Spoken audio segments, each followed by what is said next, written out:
Bonjour, donc je m'appelle Julien Rambaldi, je suis réalisateur du film Les Femmes du Square.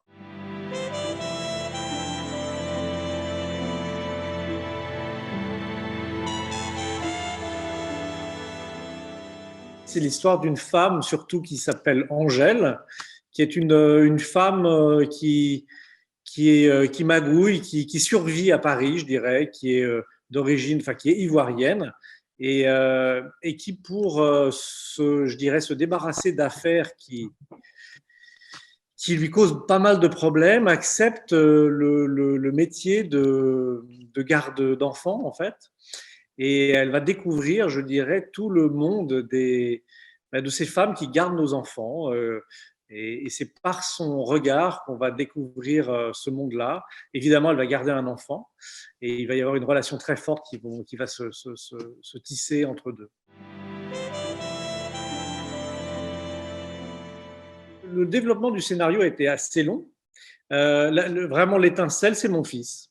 C'est mon fils avec sa, je dirais, une relation qu'il avait avec cette femme, une Marocaine qui le gardait. Il se trouve que moi, j'étais dans une relation séparée et je me suis rendu compte en fait que cette femme était un point de repère pour lui qui était très puissant et à ce point qu'il en connaissait plus sur sa vie à elle que nous, les parents. Et alors, je me suis dit, mais c'est assez génial parce que cet enfant est comme un trait d'union, en fait, entre deux mondes qui se croisent comme ça dans des appartements, mais qui ne se connaissent pas. Et ça, je me suis dit, c'est une belle histoire à raconter. Aujourd'hui, je dirais dans le cinéma, à mon endroit, ben, c'est toujours de se dire comment faire passer des messages comme ça. Moi, j'aime bien le cinéma populaire. J'aime bien croiser les genres. J'aime beaucoup le cinéma anglo-saxon aussi, italien. Enfin, c'est très mélangé. Et donc, je voulais que ce sujet puisse avoir une portée assez forte. Donc, pas forcément rester trop ancré dans un cinéma social, même si le film vraiment aborde des choses sociales fortes. Mais voilà, donc après, il y avait la caractérisation du personnage d'Angèle. Et là, c'est vrai que bon, j'avais envie, moi, d'offrir un rôle magnifique à une actrice noire en France, un premier rôle. Je trouve qu'il n'y en a toujours pas assez. J'ai fait Bienvenue à Marly-Gaumont il y a quelques années. Et bon, voilà, on dit que les choses bougent, changent, mais alors c'est beaucoup dans le cinéma d'auteur, mais dans le cinéma, je dirais, populaire, voilà, pour une actrice aussi. Alors voilà, j'ai eu le rêve d'écrire un rôle un peu pour Julia Roberts, quoi, dans Erin Brockovich. Et il se trouve que l'association de cette thématique sociale avec un personnage comme ça, bah, ça faisait des étincelles, quoi. Oui, je l'avais vue en fait dans le sens de la fête, comme beaucoup de monde. Et je trouve que bon, déjà, elle est magnifique. Elle dégage comme ça une force intérieure, une liberté. Et puis oui, elle a un côté un peu rock comme ça. Et bref, ça allait très très bien pour ce personnage d'Angèle. Et puis ce que je voulais aussi, c'était que ce personnage qui démarre le film comme ça, très en force, qui nous fait à la fois rire et puis qui a un petit côté aussi inspiré des films de Clint Eastwood, où on sent qu'il ne faut pas trop la chauffer. Et ben, c'est vrai que je voulais aussi une comédienne qui permette de petit à petit casser, briser les couches pour découvrir quelque chose de très humain et très sensible. Et hier, j'avais vu tout ça en elle. On a pas mal préparé en lisant le scénario ensemble. Et moi, je lui ai indiqué vraiment toutes les choses qui m'importaient dans l'histoire et dans les scènes. Et puis après, donc on a beaucoup discuté. Et puis après, sur le tournage, très honnêtement, pour moi, c'était très simple, quoi, parce qu'elle était le personnage. Après, il y avait deux, trois choses à régler comme ça. Moi, j'ai tendance à laisser totalement libre les comédiens au départ, parce qu'ils ont travaillé, ils ont réfléchi à des endroits où moi j'ai pas forcément réfléchi et je veux que voilà, je veux voir leur travail en fait. Et puis après, petit à petit, on s'accorde avec des prises et des reprises et voilà. c'est ça, mais je trouve que le film, et ça m'a un peu dépassé, je trouve qu'il y a ce côté feel good movie, mais il raconte pas mal de choses. Et il raconte des choses sur nous. Et je pense que les gens se sont, même moi, hein, je me suis fait dépasser presque. Quand j'ai vu le film pour la première fois dans une salle avec, il se trouve que je l'ai vu avec du public une fois, et que j'ai vu les réactions, ça m'a dépassé. Voilà. Donc je me rends bien compte que le film parle aux gens. J'avais rencontré une femme d'ailleurs qui a aidé pas mal de femmes qui, en fait, bien souvent arrivent en France, n'ont pas de papier, sont un peu en galère. Donc, elles ne savent pas trop comment s'accorder avec leurs employeurs. Et il y a vraiment toute une zone d'ombre et puis une petite hypocrisie aussi dans le système, puisqu'on les fait venir, elles arrivent en France, elles n'ont pas de papier, elles peuvent se faire arrêter dans la rue et donc avoir des problèmes. Et puis, en même temps, on autorise ça et surtout, on demande aux employeurs, c'est un peu le message, mais c'est quand même agaçant. On demande aux employeurs d'embaucher une femme qui n'a pas de papier. Et ça, normalement, c'est illégal. Donc, il y a un truc qui est tordu dans l'affaire et ça m'intéressait aussi de le dire. Ça, c'était le moteur de l'intrigue. C'est-à-dire que, évidemment, ce qui est génial avec Angèle, c'est que c'est quelqu'un qui est presque, ses émotions la dépassent. Et comme elle a cette puissance en elle, ce bagou, ce culot, alors elle réfléchit pas, elle y va immédiatement. Sauf que parfois, en effet, ça complique les situations. Et le film commence à ce moment-là, vraiment l'intrigue démarre grâce à ça. Alors, je ne l'ai pas pensé dès le début. Au début, j'ai vraiment écrit le personnage de l'avocat.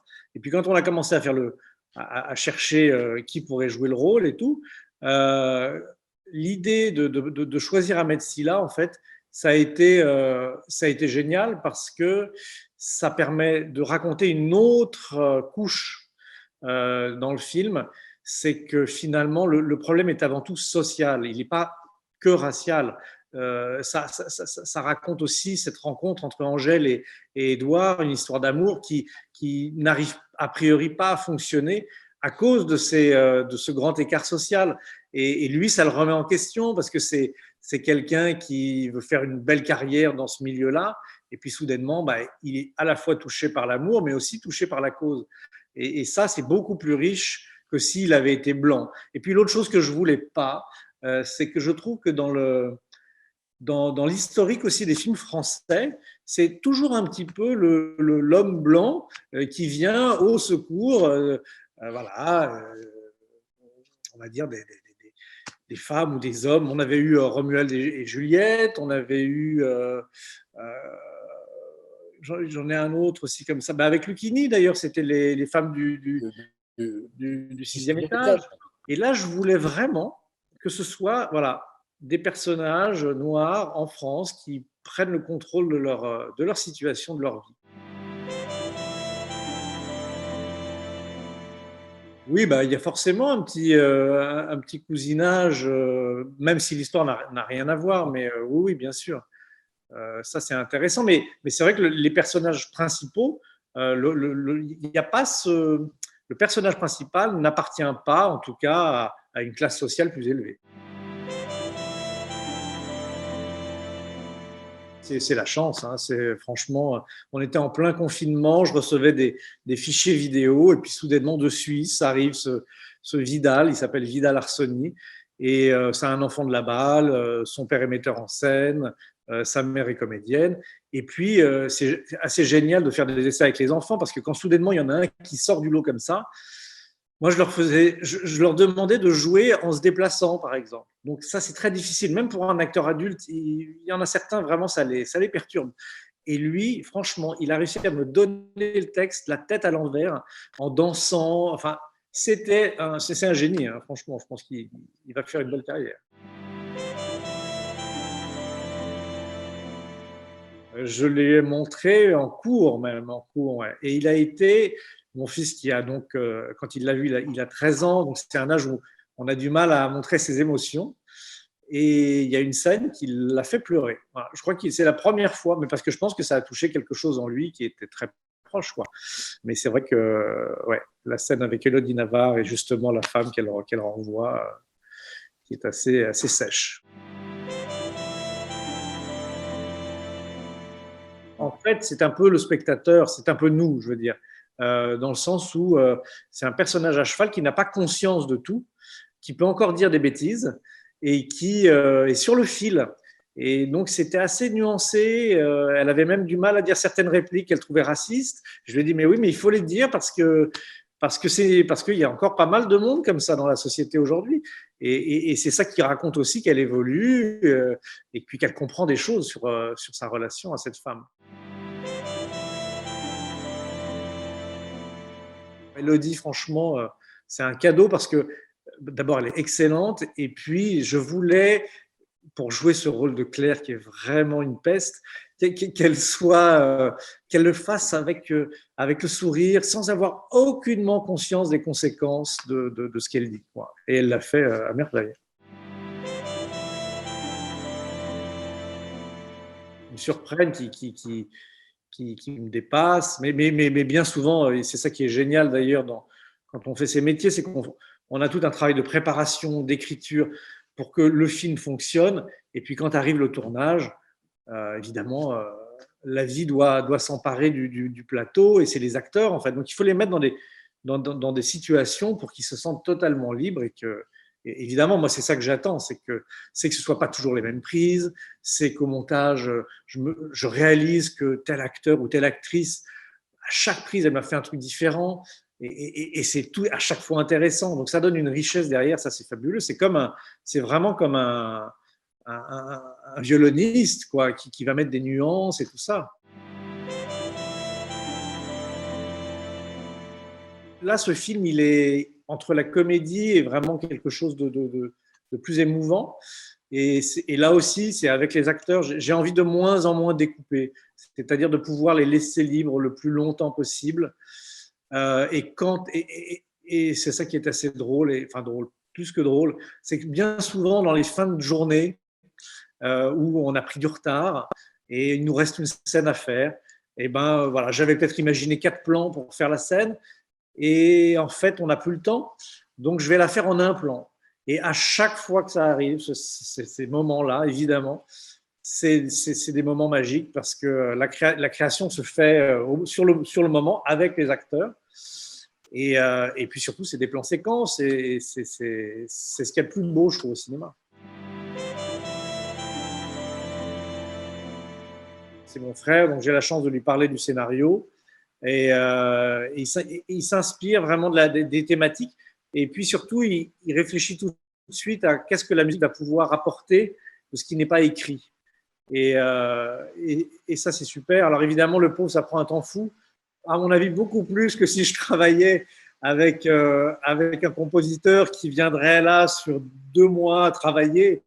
Ben non, là, ça prend un temps dingue. Mais bon, c'est aussi une relation fraternelle. C'est des belles aventures à chaque fois. Non, et puis là, il y avait quelque chose de très beau à raconter aussi avec Angèle qui petit à petit se reconnecte à ses origines parce que elle arrive en France et je me suis raconté que voilà, elle a mis un peu tout ça de côté pour pas y penser, pour pas que ça lui pèse. Et puis petit à petit, la musique, elle, a des inspirations rythmiques, on va dire, voilà, plus africaines. Et c'est du 6/8, c'est des choses comme ça qui rappellent le pays. Mais tout ça est assez bien planqué dans la musique, mais ça participe. Ça, c'est plus une phase pendant le montage, en fait, hein, où on réfléchit évidemment à qu'est-ce qui va bien coller, qu'est-ce qui va faire une fausse note totale. Je trouve que si la musique aujourd'hui dans les films, bon, ça c'est un peu une digression, mais depuis les années 2000, les Tarantino, Scorsese, Wes Anderson ont mis beaucoup de musique et des titres connus dans les films. Alors, ça marche quand le film a l'ambition suffisante pour porter ce genre de titre. Et parfois, ça sort le spectateur du film. Et donc, quand on rajoute de la musique comme ça, c'est vrai qu'il y a tout un travail de dosage qui est important. Je voulais Bourvil pour la fin. C'est une idée qui est venue assez tard, mais je trouvais ça très beau que ce soit d'abord une musique chantée française, parce que je trouve que ces deux personnages qui partent à la fin, euh, ensemble et sur cette musique-là. Enfin, voilà, moi, ça me raconte plein de choses. C'est un petit message aussi sur les futures générations. Et puis, ce que je trouve très touchant dans ce film aussi, c'est que ce gamin, quelque part, il a cette naïveté d'enfant qui fait que presque il nous fait réfléchir, nous les adultes qui avons perdu cette part-là, et où parfois dans le film, simplement, il pose des questions qui sont très simples, et nous, on ne se les pose plus. Et ça, je trouve ça très fort. Puis lui, il est en séparation aussi, il voit plus beaucoup son père, donc il y a une sorte exactement d'effet miroir où ça devient pour lui insupportable qu'Angèle ne puisse pas être au contact de son fils. Et c'est lui, quelque part, qui va aller la piquer, la piquer, la piquer et fracasser un peu sa carapace, quoi. Je crois que ça vient simplement de mes origines, qui ne sont pas. Mon père est italien, ma mère est suédoise, et je suis français. Et donc, j'ai mis le temps, hein, mais évidemment, je ressens exactement les mêmes choses que des minorités qu'on va pointer du doigt plus que d'autres, ce qui est complètement débile. Et sûrement, c'est problématique. Et puis, chez moi, il y a toujours ce petit décalage, mais que j'aime, qui est très français, en fait. Euh, on aime ce pays pour toutes les valeurs qui développe, mais avoir des parents qui ne sont pas français, ça donne un petit décalage. Et ça, c'est assez sympa. Et donc, c'est vrai que dans mes films, je pense qu'il y a ce fil rouge qui est là. Je suis absolument ravi parce que déjà, j'imagine qu'il va y avoir des belles projections. Et puis, on fait du cinéma pour ça. On a traversé le Covid avec des gens qui vont moins au cinéma. Donc, avoir la chance de pouvoir montrer son film dans des salles qui seront pleines, où en plus, voilà, moi, j'aime bien faire des films généreux et je sais que, voilà, avec le public, c'est toujours génial de vivre ça, quoi. Je suis allé présenter mon film au Québec, par exemple, C'est la vie, mon film précédent.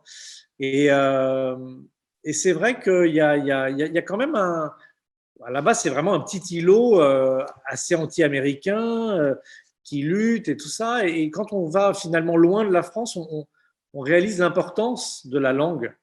Et encore une fois, le trait d'union qu'il y a avec nous.